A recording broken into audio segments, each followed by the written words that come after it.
ada sesuatu yang paling saya takutkan dalam menghadapi kematian hanyalah modal apa atau bekal apa yang sudah saya siapkan untuk menghadapi perjalanan panjang tanpa ujung, di mana di yaumil akhir nanti bekal itu harus saya persembahkan pada Allah. Sudah cukupkah bekal itu sudah saya siapkan? Lalu kehidupan seperti apa yang akan saya hadapi setelah kematian itu sendiri? Allahu Akbar.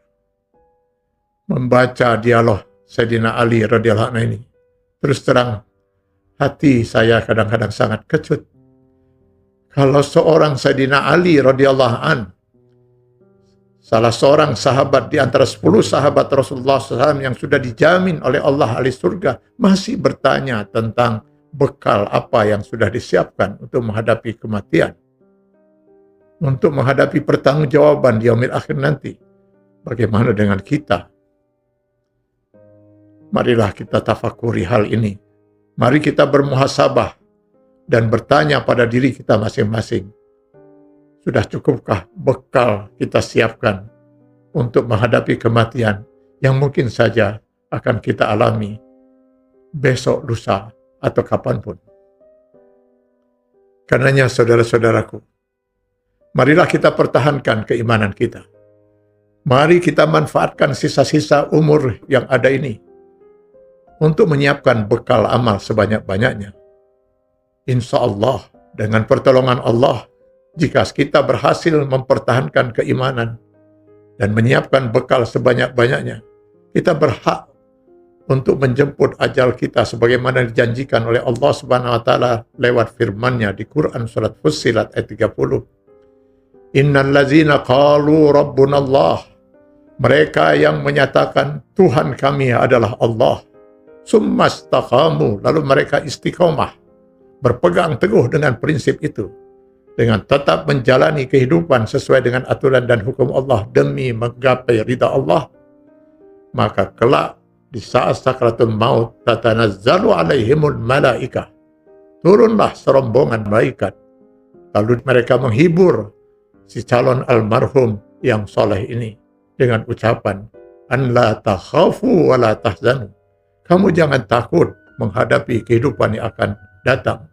Wala tahzanu, jangan pula sedih karena meninggalkan orang-orang yang kamu cintai di alam dunia ini. Sebaliknya, wa absiru bil jannah, berbahagialah dengan surga yang telah Allah janjikan bagi orang-orang yang wafat dalam keadaan husnul khatimah.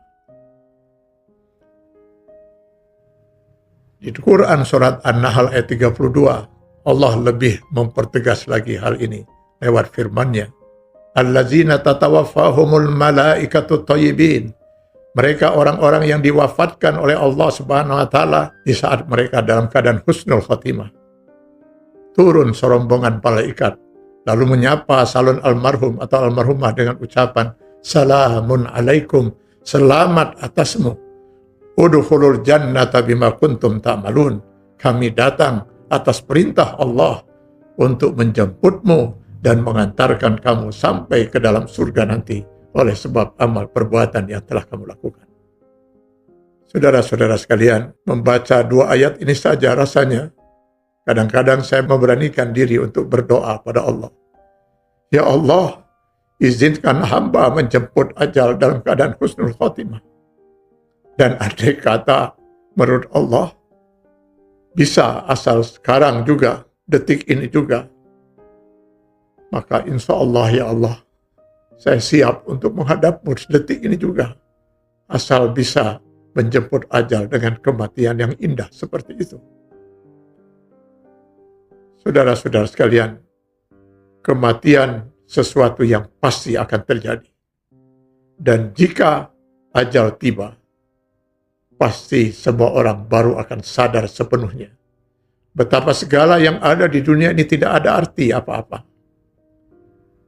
Istri atau suami yang kita cintai, anak cucu yang lucu-lucu yang sangat kita sayangi, harta kekayaan yang begitu membuat kita sibuk menghitung-hitungnya, senang kalau bertambah, sedih kalau berkurang. pangkat dan jabatan yang kita begitu sangat takut kalau sampai lepas dari tangan kita. Senang atau tidak senang, suka atau tidak suka, rela atau tidak rela, semua harus kita tinggalkan di alam dunia yang fana ini. Tidak ada satupun yang bisa kita bawa. Tidak ada seorang pun yang bisa kita ajak. Bahkan mungkin juga tidak ada seorang pun yang mau kita ajak. Lalu pergilah kita, meninggalkan alam dunia yang fana ini, menuju satu alam lain, alam barzah namanya, alam yang nun jauh di sana. Untuk sampai ke sana, kata Rasulullah SAW, kita harus melewati sekian lapisan langit. Perjalanan yang sangat jauh, perjalanan yang sangat sepi, tidak ada yang mendampingi kita, kecuali satu pendamping yang sangat setia yang bisa menyelamatkan kita di alam barzah dan di yaumil akhir nanti, iman dan amal ibadah kita. Semoga iman dan amal ibadah yang akan mendampingi kelak perjalanan kita ke alam barzah dan yaumil akhir nanti untuk bisa kita meraih surga Allah Subhanahu wa taala. Barakallahu li wa lakum. Wassalamualaikum warahmatullahi wabarakatuh.